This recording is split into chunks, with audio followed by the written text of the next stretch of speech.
They call me Mad Jack. And if there's anybody in these mountains that knows the real story of James Adams, that'd be me. So I'm putting it down in writing just the way it happened in hopes of setting the record straight. Now, my friend Adams was accused of a crime he didn't commit.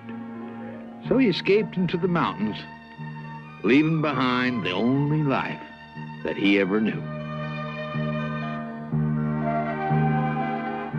Now, that wilderness out there ain't no place for a greenhorn, and his chances of surviving were mighty slim. Weren't no time at all, for he was beaten down, ragged, and nearly starved. Long about then, he come upon a grizzly bear cub, all alone and helpless. Now, Adams knew that little critter couldn't survive without his help, so he started right down that cliff, risking his own life to save it. Now, that cub took to Adams right off. And that was when he discovered he had a special kind of way with animals. They just come right up to him like he was a natural part of the wilderness. But that bear cub, he was extra special. As he growed, he became the best friend Adams ever had, and together they became a legend. Baby, there's a world where we don't have to run, and maybe there's a time we'll call our own, living free in harmony and majesty. Take me home, take me home, take me home, take me home. A mighty fine thing about the wilderness, it don't belong to no one in particular. All that space you see between here and yonder is just as wild and free as the day God built it. In a place as untamed as this, you're likely to meet up with all kinds of critters running loose. Some got fur, some got feathers, some got hooves, and some got claws. Some got 4 legs, and once in a great while, if you're looking real close, you might even see one with 2 legs. This here day, it was young Robbie Cartman skedaddling up the valley toward Grizzly Adams's place. Robbie lived over the other side of the ridge with his father, and he had some crazy notion that he wanted to grow up to be a mountain man. Adams promised that boy that he would teach him all about surviving in the wilds, and the two of them had become the best of friends.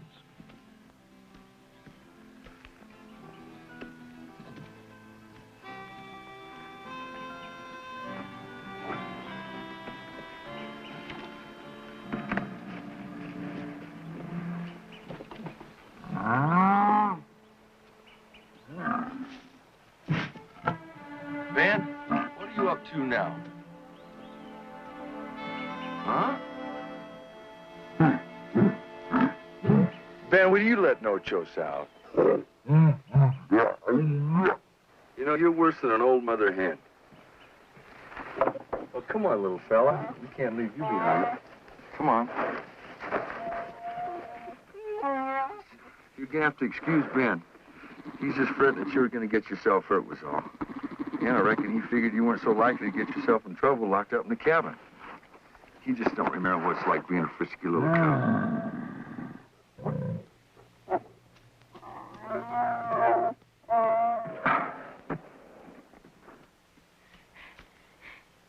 Mr. Adams.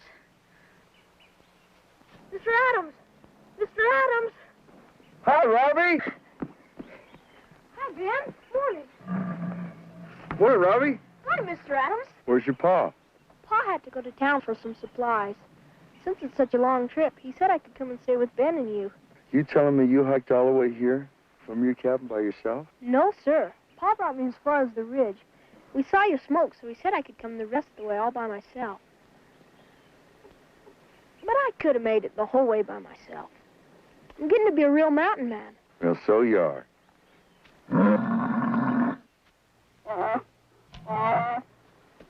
Where'd you get that cub? Oh, he's a stray. He came up on the door a few days back. Guess he smelled that fish cooking and thought he was going to make himself a new home. Are you going to keep him? Well, Wouldn't be right not to try and find his mom. She's probably worried sick about him. Where is she? We were just setting off to find her. Can I come too? Well, I guess we couldn't very well leave you behind now, can we? No, sir. Well, come on. We'll fix you a pack. We got a long way to go. Gee, thanks, Mr. Adams.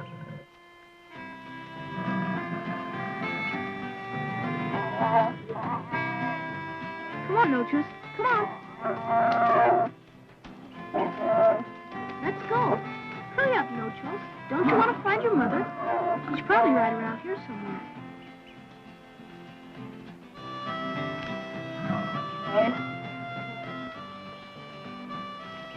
Mr. Adams, where do we look first?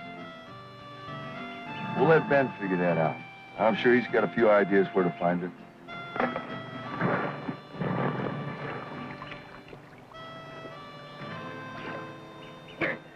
Where's he going? Well, I reckon he just caught scent of something. Probably a honey tree. He'll be back all covered with honey and at least a couple dozen bee stings on his nose. Mr. Adams, reckon we'll ever find that little cub's ma? Well, it ain't gonna be easy. This is mighty big territory. Sure is. Mr. Adams. Mr. Adams, look. What is it? Smoke signal. Reckon it's trouble? No. That's just my brother saying howdy. Your brother? You never told me he had a brother. Why does he stay hid so much? Well, I expect that's just his way. Tell you what we'll do. You go get some wood. We'll light a fire, and we'll say howdy back to him. All right. Get some nice dry branches.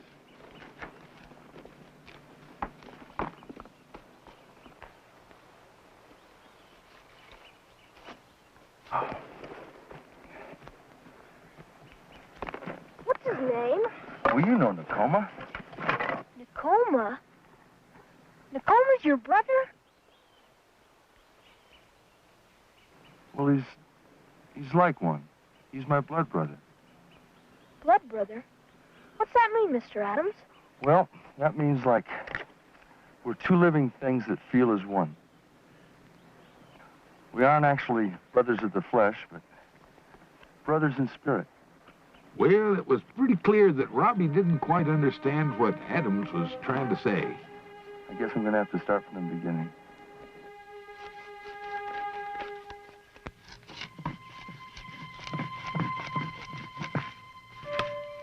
When I first came to the wilderness, I was as green as spring grass.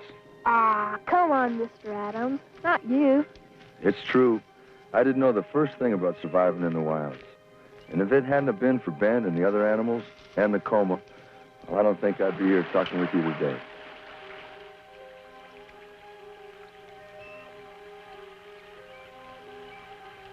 When I saw that big old trout swimming lazy in the water, I figured my supper was a cinch.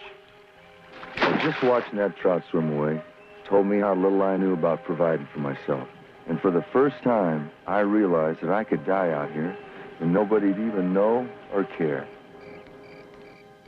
Boy, I would have been scared. Well, I was scared and feeling mighty alone. Most of the time, I didn't know what to expect. Seemed peaceful enough out in the wilderness, but danger was always on my mind. Then I got kind of a surprise. Hey, little fella, like a biscuit? Well, it was the darndest thing I ever saw. That doe just came walking up to me like she'd known me all her life. Well, all of a sudden, I realized that the wilderness was full of living things and I wasn't alone at all. Everywhere I went, I started noticing just how many friends I really did have out there. There were furry critters, and there was some that most men would have shied away from.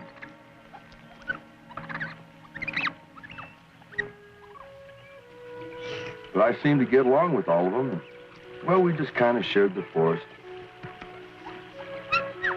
I didn't understand it myself.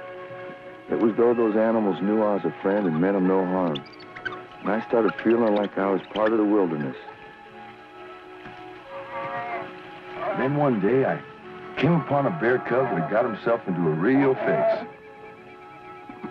The cub was mighty weak and hungry. and I didn't get to him none too soon. I started nursing him back to health with a diet of sweet water and honeycomb. That cub had a born instinct for surviving.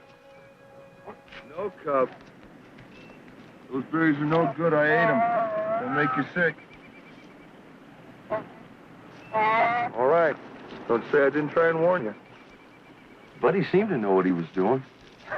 And after all, he'd been out in the wilds longer than me.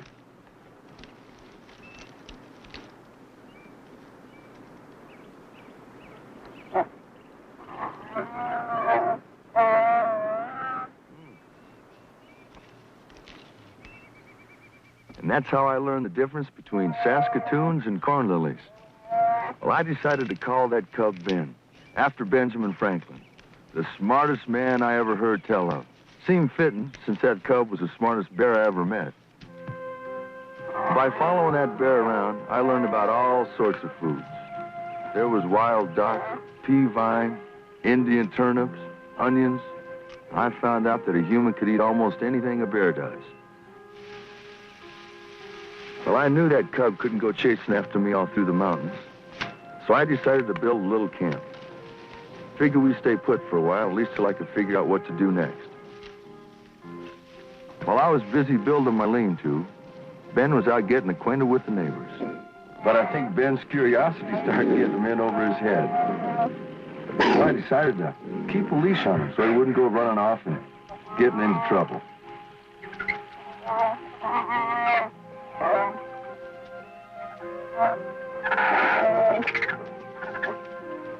Ben's antisocial behavior started getting him in over his head.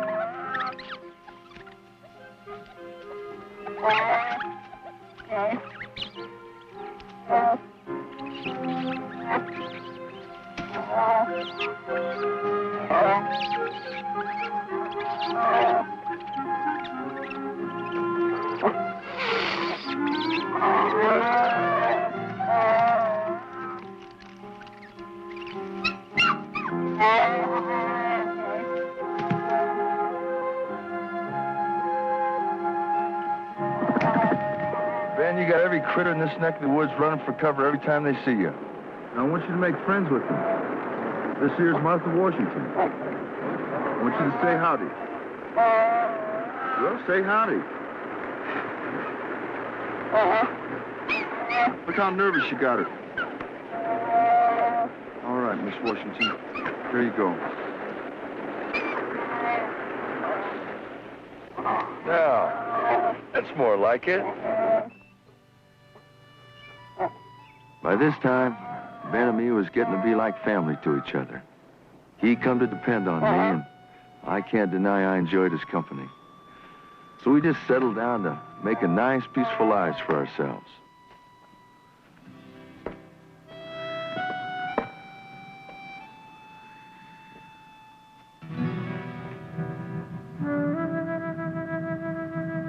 It's so quiet out in the wilderness. There comes a time you start hearing every sound there is.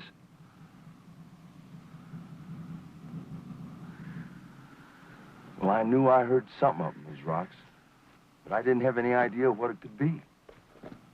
I figured whatever it was, as long as it didn't bother me, I wouldn't bother it.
He had taken a long, hard fall. And to tell you the truth, I didn't expect to find him still breathing.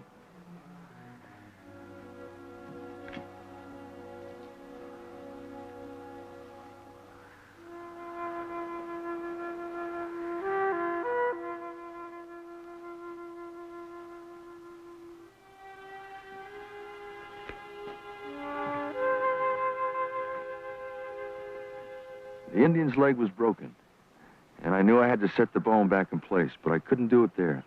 I had to get him back to my camp. I built a travois to carry the Indian. Being unconscious, the rough traveling didn't seem to bother him.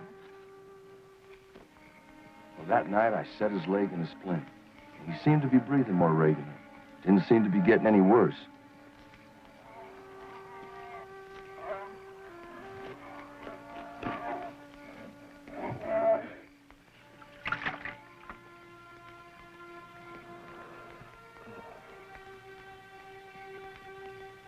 Well, I felt so helpless. I didn't know what else to do for the Indian. I didn't know if he was going to live or die. All I could do was try and make him comfortable and wait till his fever broke.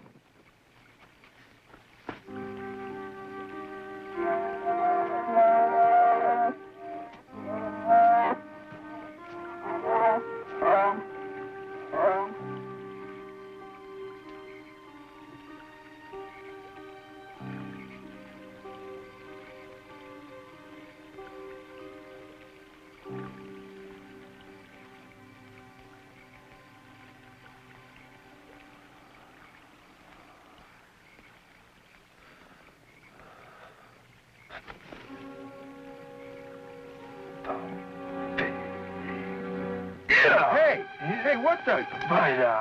You must be loco. I'm your friend. Friend! I'm trying to help you. Now simmer down. That was crazy. It'll hurt that leg of yours really bad. All that struggling of his has knocked him out again. So I had to pull him back into the lean-to.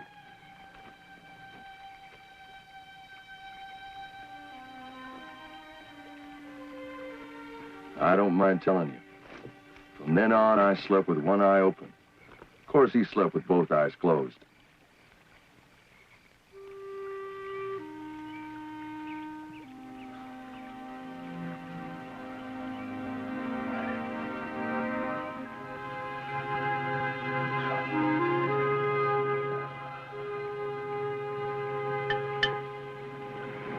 Morning.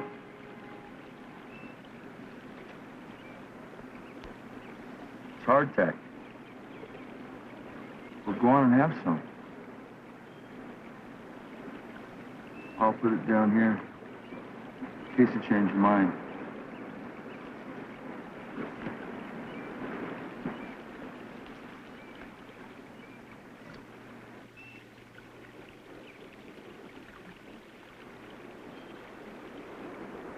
You broke it.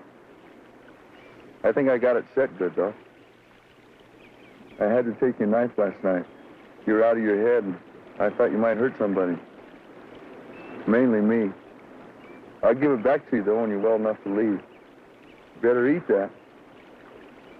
It don't taste like much, but it'll fill you up.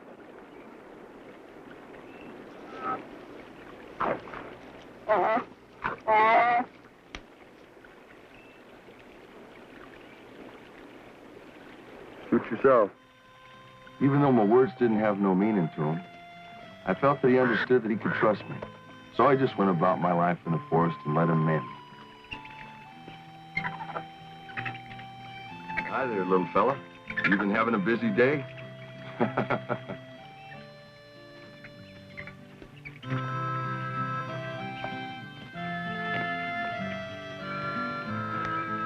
Let's just sit down a spell.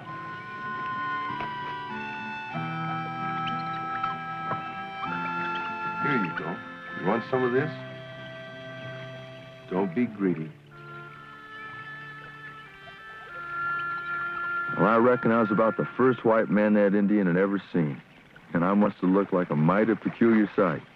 A man running through the wilds with the bear cub tagging along, talking to animals like they was humans. If he could have, he'd have got up and ran as far from me as he could get. But that leg of his wasn't about to take him nowhere. Let's see how that leg's doing.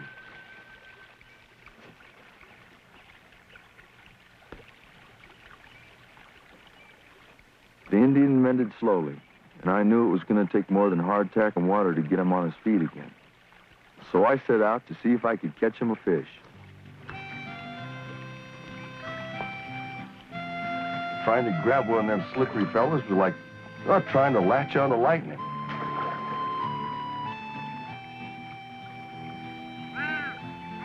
Well, this is something I hadn't counted on. If I could sweet-talk that cat out of his supper, it would do that Indian a lot more good than me maybe catching a fish. Morning, cat. See, you got yourself some fresh food. Suppose I could talk you out of some of it? It's not for me, mind you. It's for a sick friend. Don't get me wrong. I know you're a family man. You got youngins to feed. But if I could just have half, I wouldn't ask you if I didn't need it.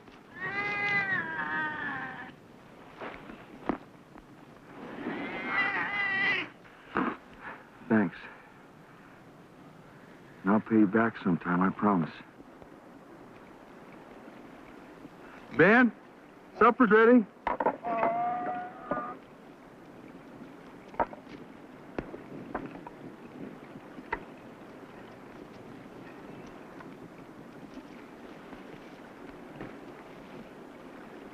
Here, you can use this. It's good for you. You know what the good book says? It says, pride goeth before destruction, and a haughty spirit before a fall. Do you know what that means? It means you're going to die if you ain't willing to take help from them and are willing to give it. Now take this food and eat it. Yeah.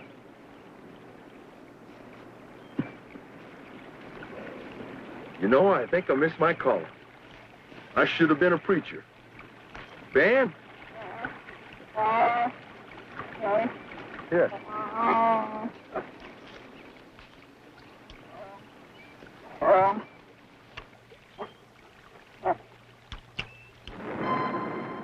When the storm starts kicking up out in the wilderness, you can expect it's going to be a real humdinger. Let's get home, Ben.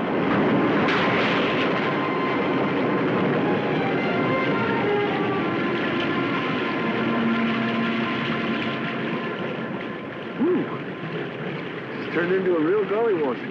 Nice cozy fire feels good right about now.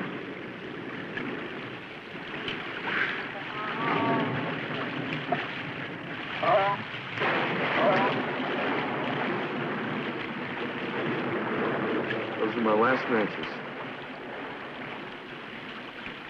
I saw a man start a fire with a spark once. Guess he wasn't no smarter than me.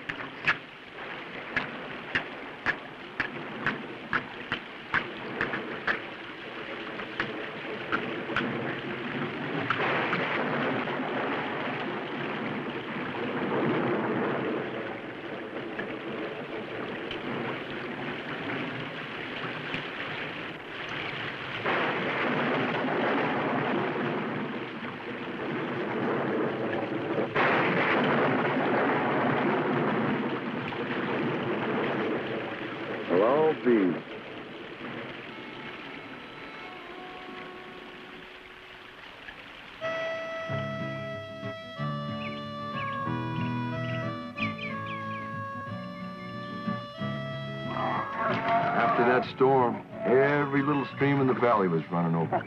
Ben just loved it. He got right in there and had himself a time.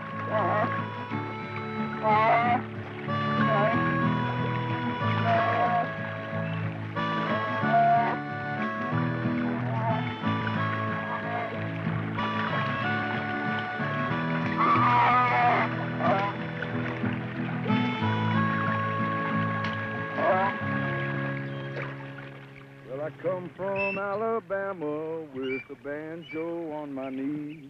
I'm going to Louisiana, my true love for to see. It rained all night the day I left. The weather, it was dry. The sun's so hot, I froze to death. Susanna, don't you cry, 'cause I come from Alabama with a banjo on my knee.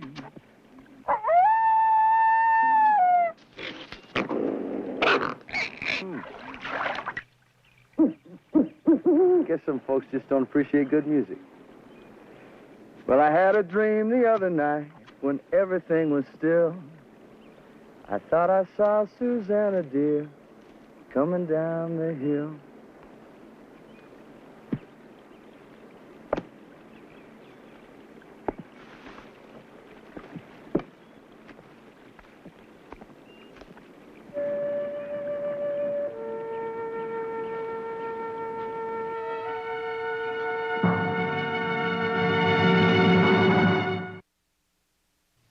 And when I get to New Orleans, I will look up.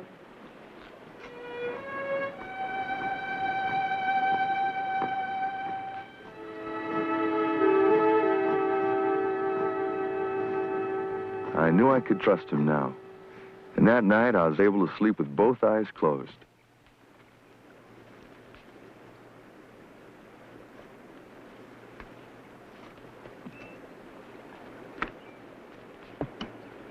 Crutch. Crutch. Use it like this.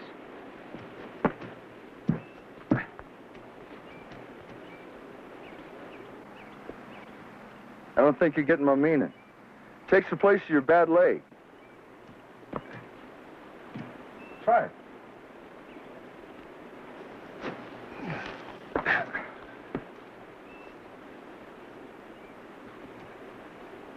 Yeah.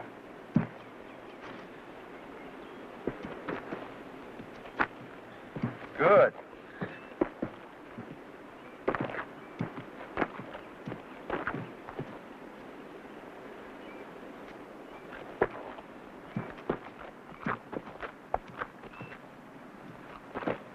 Good.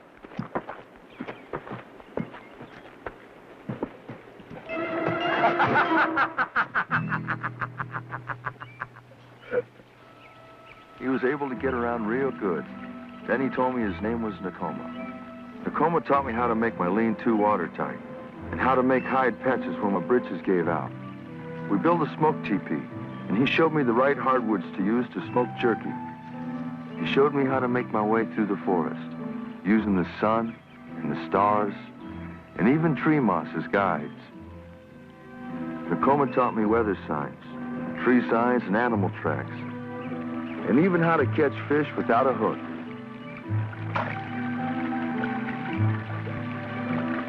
He even showed me how to take the seeds from a pine cone and plant a new pine tree. There didn't seem to be anything about living in the wilderness that Nakoma didn't know.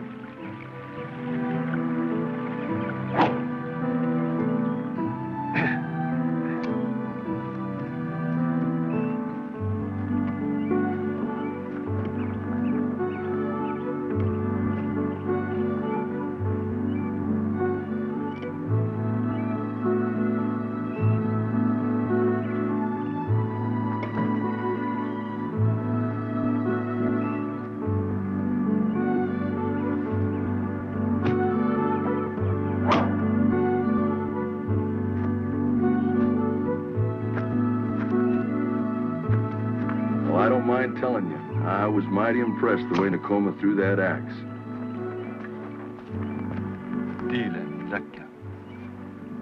I figured I might as well give it a try. I could stick a knife. Axe couldn't be that much different.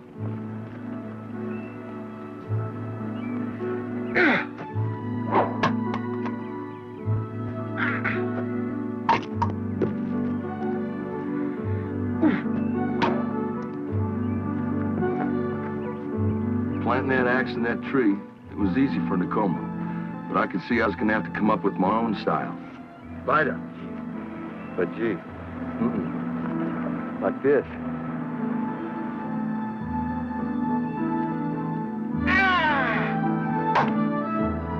Woo! I did it! Woo! Ben was starting to get bigger, but he sure wasn't getting any more sense. He had a habit for picking friends that always had little surprises in store.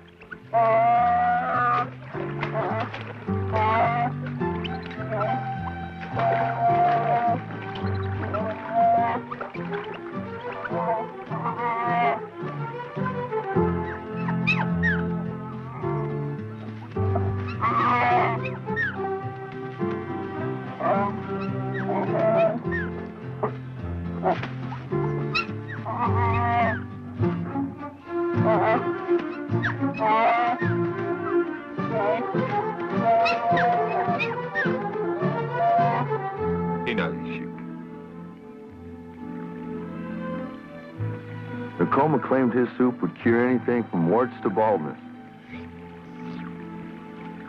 If it didn't kill you first. But I guess Nakoma's soup worked, because he started healing real fast after that, and it wasn't long before he was taking off his splint.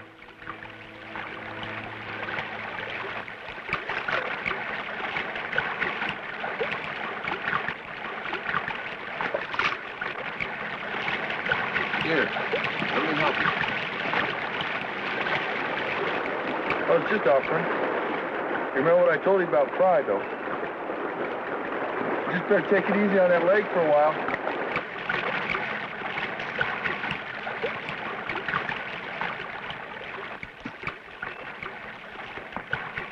Are you sure you want to do this? I'm gonna hate to hurt you now. All right. But don't say I didn't try and warn you. What's this? Some sort of an Indian dance?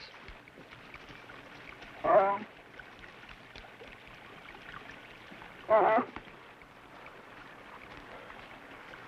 I got it. You're starting to fill your oats. Once you come back when you're growing some. Well, I outweighed Nakoma a good 40 pounds and stood a hand or two taller. So I decided to take it easy on him. Did your mom ever tell you to pick on somebody your own size? Lucho. All right. It's your funeral. Yeah. I wasn't exactly sure who Ben was rooting for, but I think he was enjoying it.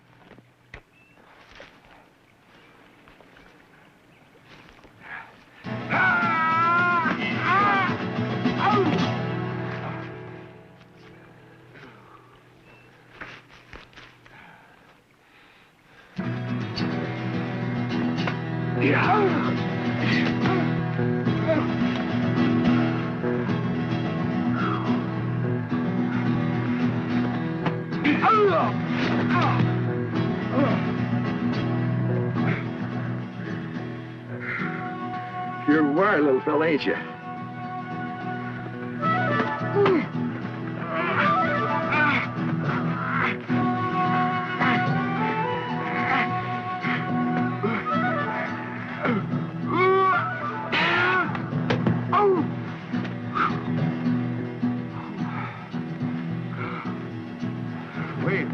I finally got it pounded into my head that there was more to Nakoma than met the eye. And if I was going to come out of this with any dignity left at all, I was going to have to use some tricks I'd learned from other men I'd fought along the way.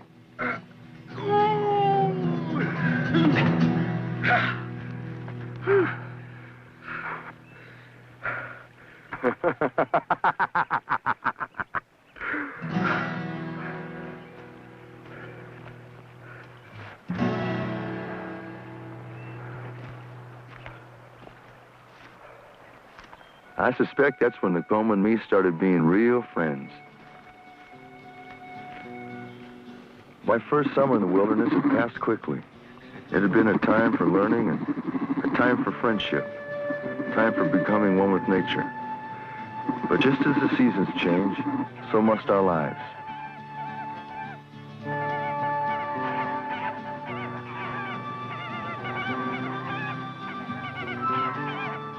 There was something on Nakoma's mind. I didn't know what, but he seemed restless, as though time was calling him to other things.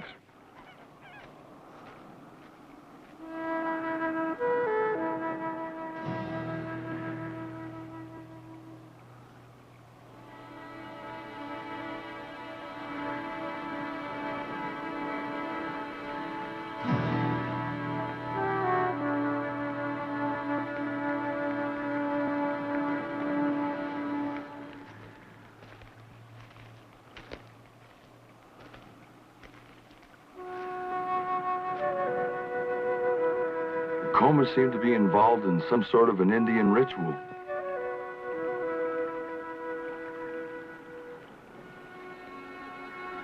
When Nakoma motioned me to the fire, I was a bit reluctant at first, but my curiosity got the best of me.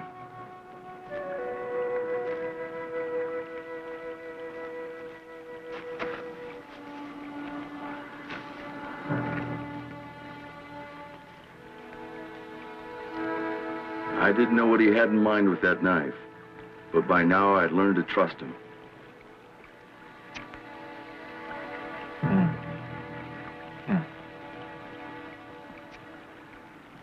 I realized that Nakoma was performing a ceremony that would make us spiritual brothers, brothers in blood.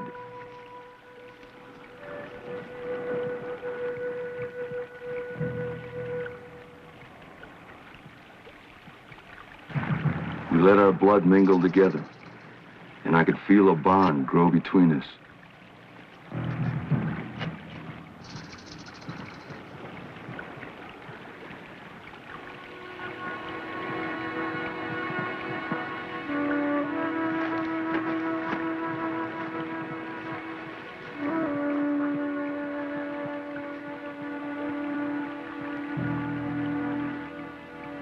We were blood brothers now, but I did not then understand its true meaning.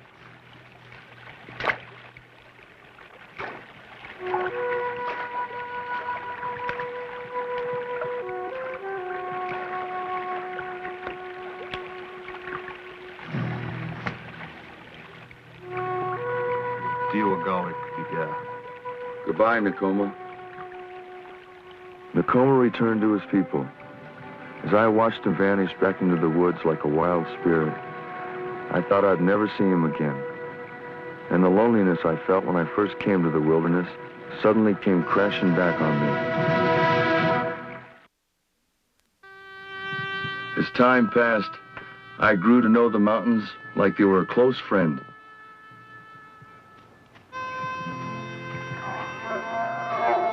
With Nakoma gone, life just didn't seem worth living no more. But Ben reminded me I was a part of something now. I had more friends in the woods than I could put a number on, and that had to count as something. For the next few years, we just wandered mostly, never staying long in one place. The seasons came and went without my bothering to keep track of them. Come on, Ben. You're big enough to keep up with me now. Quit your fooling around.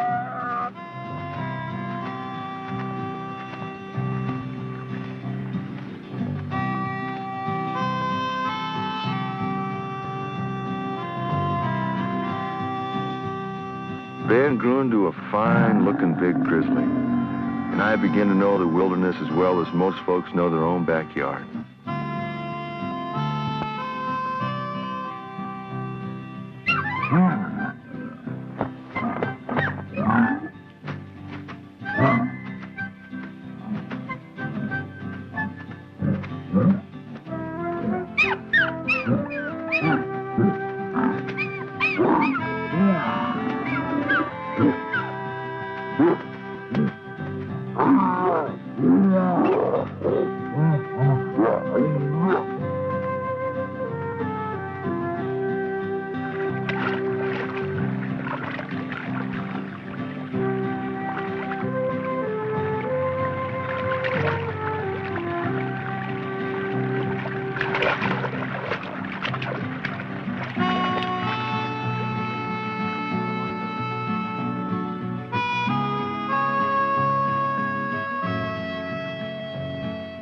For the longest time, I had a feeling as though something was following Ben and me, watching us, keeping a track over our every move.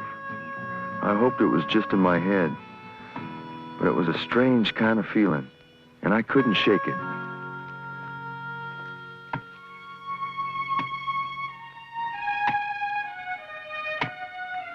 Ben and me found a place to our liking, so we decided to put down roots and stay a while.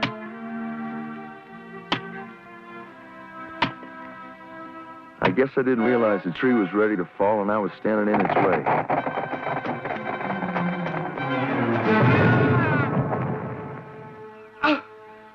I was pinned good, The pain in my leg was almost more than I could stand.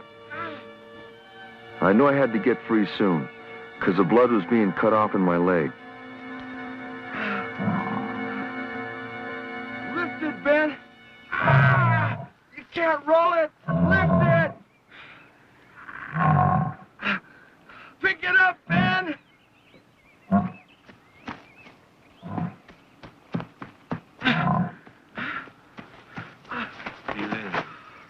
Diwa Kutshut. Oh.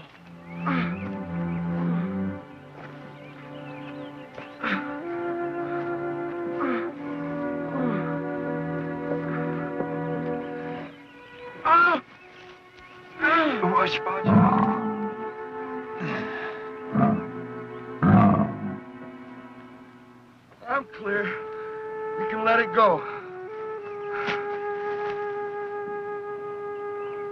It was Nakoma's presence I felt all this time.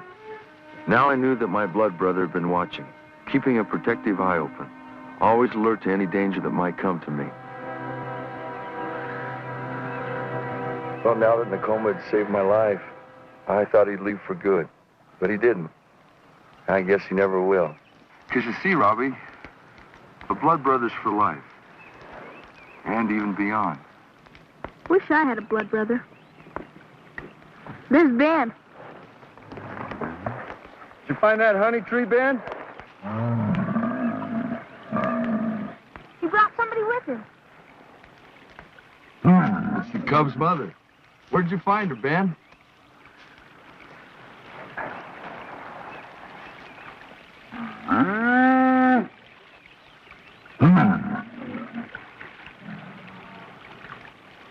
Go ahead, little fella.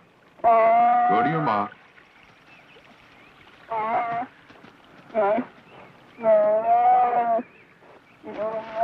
That's a real good thing you did for that cub, Ben.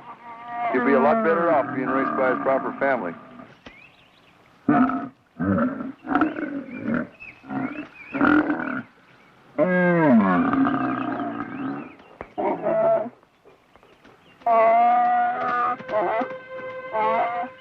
So long, No-Chills.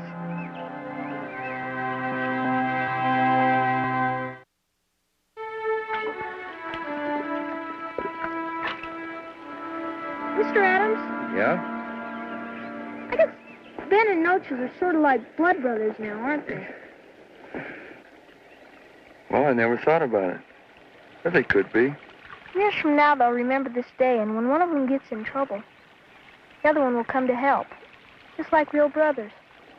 Yeah, it could happen. Well, Ben and No-Chills are blood brothers, and you and Nakoma are blood brothers. I'm the only one that doesn't have a blood brother. Now, just be patient, Robbie. When it's time for you to have a blood brother, you'll know it. Well, we got a long way to go, so we better get headed back if we're going to get home before dark. All right, Mr. Adams.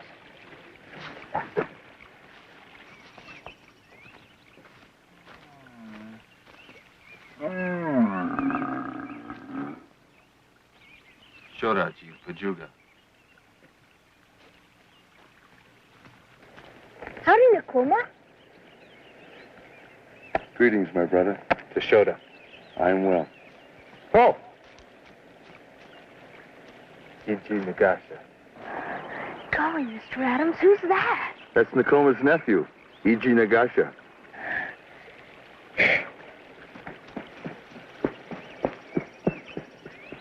Howdy, I'm Robbie Cartman. Let's walk back to camp together.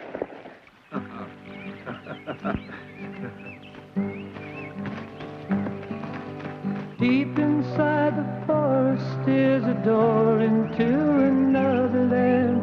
Here is our life and home.